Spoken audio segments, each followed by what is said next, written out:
Assalamualaikum warahmatullahi wabarakatuh. Apa kabar teman-teman semuanya? Semoga dalam keadaan sehat selalu ya, dan semoga senantiasa dalam lindungan Allah Subhanahu wa taala.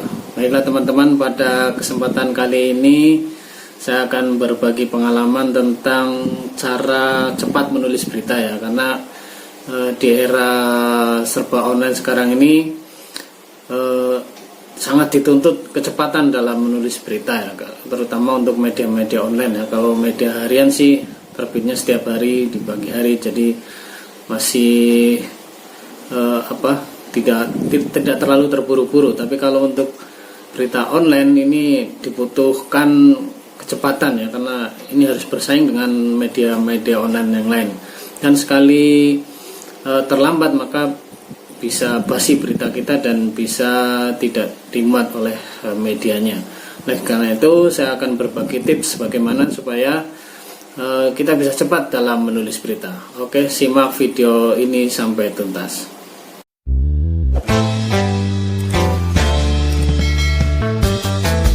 Baiklah teman-teman, kita langsung saja pada pembahasan bagaimana menulis berita dengan cepat ya. Jadi seperti tadi saya sampaikan bahwa di era serba online sekarang ini sangat dibutuhkan kecepatan dalam menulis berita. Sekarang kita sudah bisa saksikan di media online ya, ketika acara baru selesai 15 menit atau 10 menit sudah muncul beritanya di media online.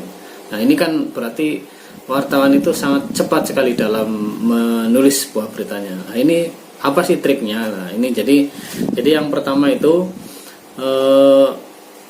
sebelum kita ke lokasi liputan ya, ke tempat acara di mana kita akan meliput, maka kita harus lebih dahulu tahu itu sebetulnya kegiatannya apa. Yang pertama, jadi kita harus tahu dulu kegiatannya apa, supaya kita ada gambaran ya nanti, baik untuk menentukan angle beritanya maupun untuk menggali isi beritanya. Nanti kita bisa riset kecil-kecilan dulu sebelum kita terjun di lapangan. Jadi yang pertama adalah kita harus tahu dulu apa acaranya.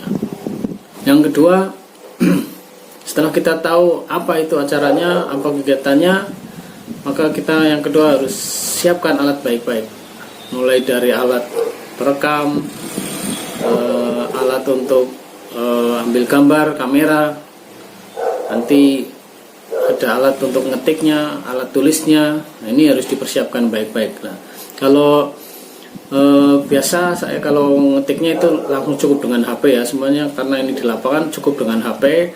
Dan ini biasanya saya pakai aplikasi Fast Notepad gitu ya, jadi cepat karena ini aplikasi menurut saya ini ringan hingga cepat untuk menulis beritanya. Dan ketika kita terback otomatis tidak, ya apa yang kita tulis itu tidak hilang, langsung tersave otomatis. Kemudian recorder juga harus ya, karena ini nanti untuk mengutip kalimat-kalimat penting yang disampaikan narasumber supaya tidak keliru. Recorder harus disiapkan. Kemudian kamera, tidak harus kamera DSLR ya, DSLR gitu ya. Jadi bisa langsung, kalau saya biasanya langsung kamera HP, karena nanti untuk cepat pengirimnya juga langsung dari HP langsung kirim ke kantornya itu cepat gitu ya. Jadi langsung cukup dari HP. Kemudian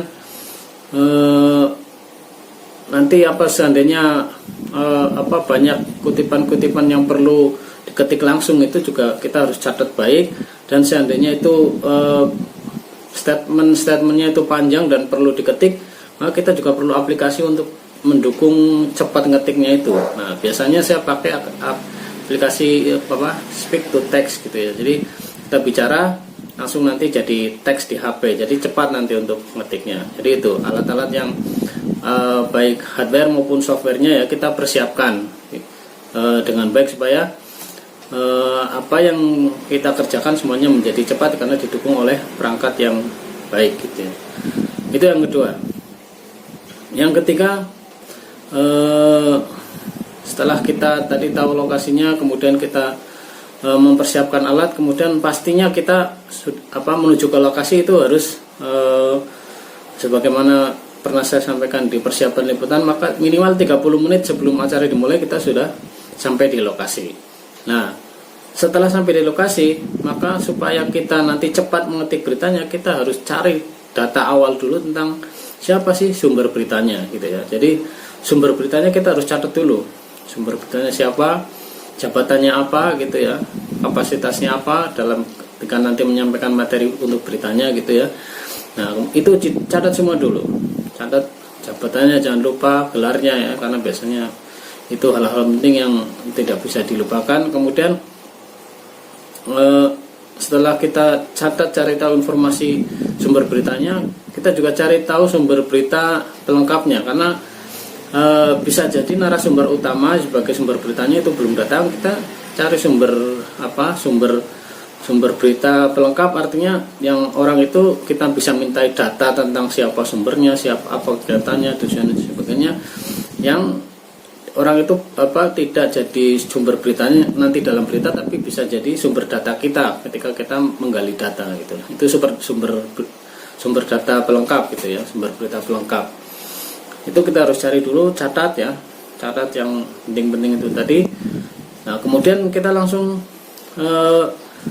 kalau sudah ada sumber berita utama, sumber berita pelengkap, kita langsung cari tahu seputar kegiatannya itu, latar belakangnya, tujuannya apa gitu ya. Jadi itu sudah ada gambaran semua terkait kegiatannya.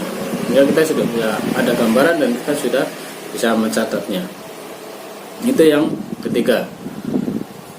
Jadi yang ketiga, kita harus menggali data sumber beritanya sekaligus menggali data awal tentang kegiatannya itu apa, sehingga kita sudah punya data dan ada gambaran untuk nanti membuat beritanya. Itu yang ketiga. Kemudian yang keempat, setelah kita mulai ada gambaran datanya, siapa sumbernya, kemudian ada data tentang kegiatannya apa, tujuannya apa dan sebagainya, nanti langsung kita mulai mengetik, terutama 5W1H-nya kan sudah tahu kegiatannya apa, sumber beritanya siapa, pematerinya siapa, atau misalkan pelantikan pejabat siapa yang dilantik, itu kan kita tadi sudah dapat datanya gitu. Jadi itu ditulis siapa-siapa yang dilantik, siapa yang melantik misalkan ya. Kemudian tujuan dari pelantikan itu kan pasti ada, kita bisa gali data awalnya misalkan. Atau jika sebuah kegiatan kita bisa tentu tahu itu latar belakang kegiatannya apa, tujuannya apa, kita tentu bisa gali lebih awal. Nah itu ya, jadi kita mulai ngetik 5W1H-nya apa kegiatannya, kapan, di mana tempatnya, tujuannya apa gitu ya, itu sudah bisa kita gali. Nah nanti ketika acara mulai, maka langkah yang kelima kita langsung sambil mendengarkan, sambil merekam, sambil mengambil gambar, sambil mencatat hal-hal penting yang nanti bisa kita kutip menjadi beritanya. Kita mencatat hal-hal penting, kalimat-kalimat penting yang nanti bisa dikutip menjadi paragraf-paragraf dalam beritanya.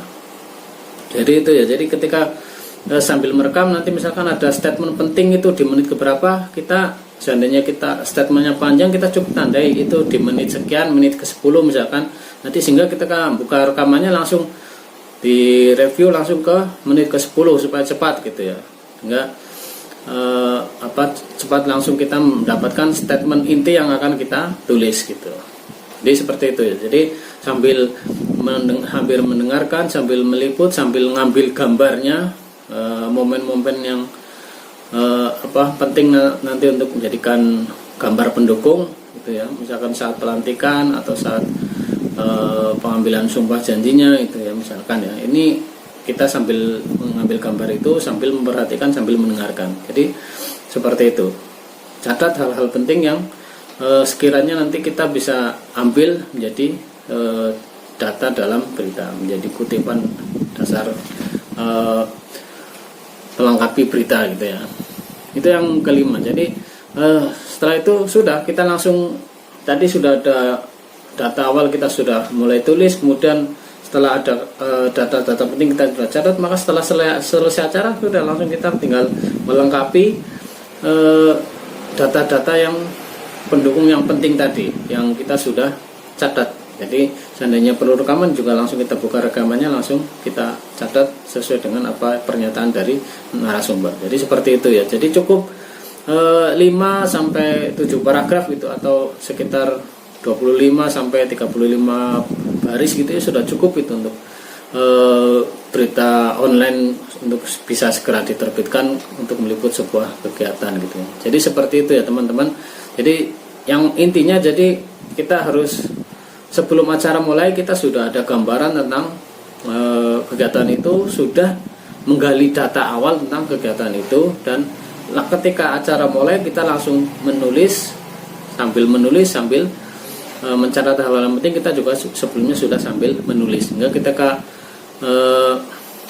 acara selesai kerangkanya sudah ada dan kita tinggal melengkapi, dan begitu selesai ketik sedikit, lengkapi, langsung send ke kantor. Jadi langsung cepat gitu ya, 10-15 menit berita sudah jadi, dan langsung kantor edit sedikit langsung bisa langsung dipublis ke media online kita. Jadi seperti itu ya teman-teman. Tips yang berdasarkan yang pernah saya lakukan di lapangan seperti itu. Semoga bermanfaat, dan apabila teman-teman merasa channel ini bermanfaat, silahkan klik like, subscribe, dan apabila pertanyaan silahkan tulis di kolom komen. Mudah-mudahan apa yang teman-teman sampaikan nanti insya Allah bisa saya tanggapi. Demikian dari saya, kurang dan lebihnya mohon dimaafkan. Akhirul kalam, wassalamualaikum warahmatullahi wabarakatuh.